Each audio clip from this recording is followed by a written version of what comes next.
So, if you've never played Castlevania Symphony of the Night before, what? Have you been, like, hiding under a rock for the last 20 years? Wait, this game is 20 years old? Oh, Jesus, where did my life go? To give you a little context, and maybe pay a little honor to the series, Castlevania gets its start as an NES title in 1986.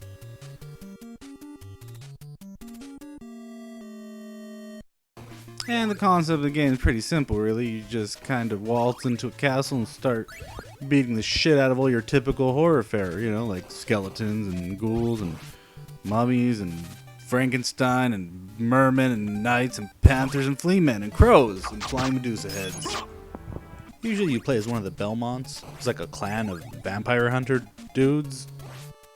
And there's only one thing Belmonts hate worse than Dracula, and it's fucking candles. But in Castlevania Symphony of the Night, you play as Dracula's super fabulous son, Alucard, which I think means something in Yiddish. Symphony actually breaks many of the conventions of previous games in the series.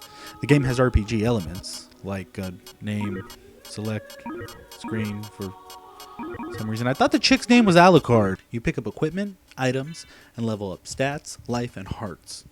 You even get Pokemon. Symphony of the Night is the reason the term Metroidvania exists. I mean, have you seen this map? Have you seen it? Symphony of the Night actually does this one really cool thing I think the Metroid series probably stole at some point. You start off all super strong and cool, and then you encounter an obstacle that bitch slaps away all your cool items. Like the Metroid series, this version of Castlevania is open to explore, and exploring and unlocking new abilities makes you feel like you're unlocking bigger pieces of the puzzle. And like in Metroid, the movement feels good, and many of the power-ups serve to really enhance your character and their mobility. And yet, Symphony of the Night still stands on its own without feeling like a rip-off of Metroid. Symphony actually seems to have its own innovative spin. And when I say movement feels good, I mean movement feels great. I mean, are you seeing this? Are you seeing this? It's the only way to travel. Well, you can walk too. And as if that weren't already enough for you, you selfish bastard. Well, Alucard's also able to turn into a werewolf, a bat, and even mist. This game is great. The gameplay is solid, the graphics tastefully blend 2D sprites with 3D planes in a time where 3D was more of a gimmick than a dimension, but it's definitely not perfect.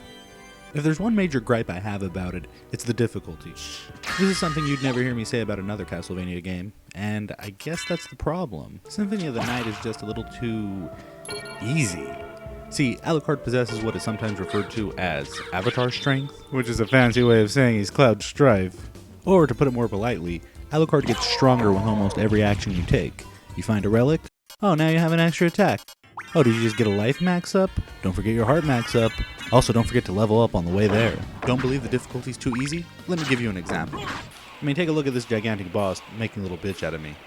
Now here's that same boss with me jacked up on easily found or purchased restorative and supportive items.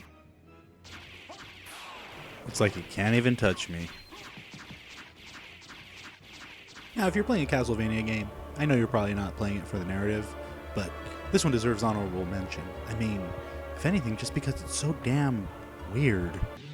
The beginning of the game starts you off as Richter Belmont, but it says you're at the last stage of Bloodlines. But this game is actually a direct sequel to Dracula X on the PC Engine, or maybe more unofficially, the SNES, as pictured here. I hate to be this guy, but Richter Belmont wasn't even in Bloodlines. While we're on the subject of other games, an interesting bit of trivia is Alucard makes his first appearance on Castlevania 3 Tokyo Drift on the NES. If you could play as a vampire, why would you want to play as a man? What is a man? A miserable little pile of secrets. I always thought the intro was kind of cool.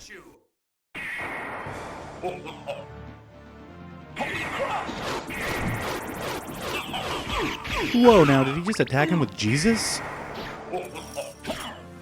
This is actually one of my favorite parts of the game. I think it has something to do with the false setup that you'll be playing as a Belmont. Then they even went as far as to make a different health and power-up system just for this fight. You know what, most times the voice acting's a little silly though. Tribute? You steal men's souls! Wait a moment. You seem human, and yet, what do you here? I've come to destroy this castle.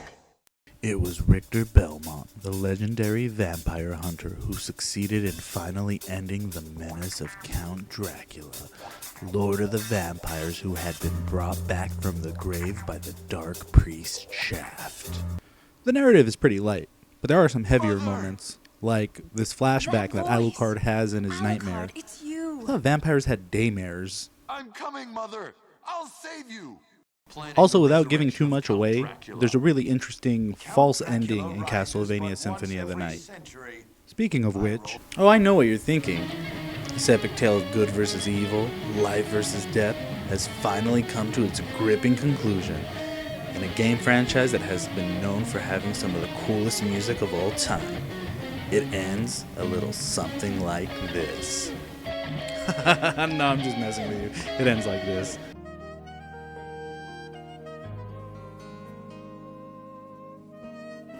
Oh no, I'm not kidding. This is the real outro.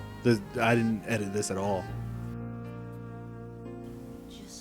I'm just gonna cut to my favorite part.